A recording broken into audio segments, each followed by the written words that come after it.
You want to see this, but you're afraid of this. Let's see together 5 things you should know before diving with sharks. They're probably the most feared animals on this planet, and yet, in the last year, more people died being hit by a television rather than by a shark attack.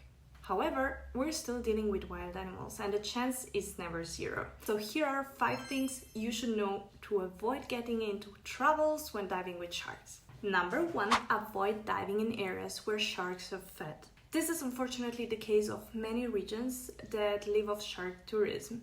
To ensure that sharks will be present and being able to show them to the people that paid for it, they give food to attract the sharks. This makes them on one side lose the fear for humans and boats, and on the other hand sharks may mistake a diver for a snacky low-calories bar as they're used to find food when they come in that region. Number 2, we all know that sharks can detect blood in the water from miles away.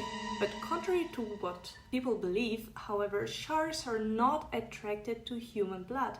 They are definitely attracted to a bleeding fish or a sea lion, but a human being with a cat in the ocean won't raise their interest. So even if you're on your period or you cut yourself during the dive, you shouldn't be afraid because they couldn't care less. Number 3, don't wear shiny jewelry or gear that might reflect light. This can be mistaken by the shark as a natural reflection that fish cause when swimming in the water, and you could be mistaken for a juicy lunch again. Number 4, really important, don't splash.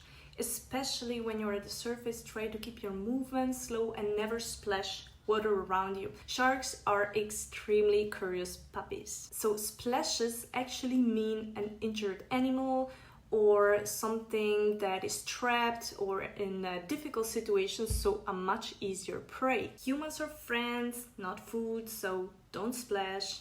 You don't want to be eaten. Number 5, do not solo dive. Usually sharks prefer to target animals that are alone. So if you dive in a group, a shark will most likely lose interest in you as you outnumber him. Also, if things get ugly, having some other divers able to help you getting out of the situation could really make the difference. What is a piece of advice you would give to someone diving with sharks for the very first time? Leave a comment.